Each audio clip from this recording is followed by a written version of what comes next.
What's very important is that actually we're hearing from our audience.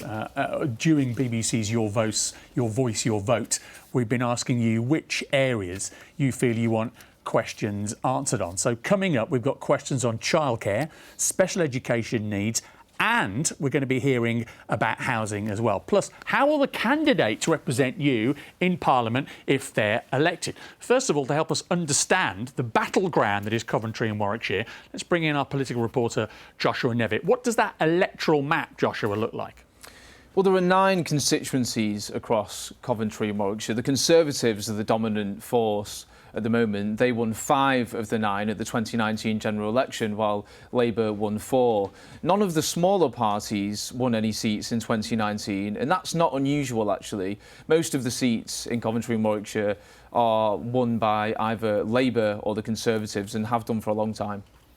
So, in terms of the seats themselves, are there any ones in particular we should be watching on election night? So if we start in Coventry, the 3 Coventry constituencies are pretty safe territory for Labour, which have long dominated in the city.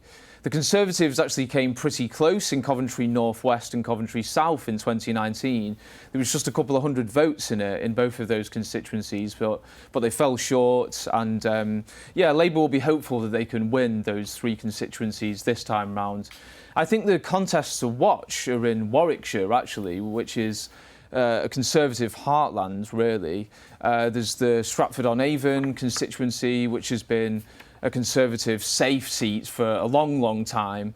But with the former Chancellor Nadhim Zahawi standing down ahead of this election, the Liberal Democrats are pretty hopeful that they can take this seat from the Conservatives.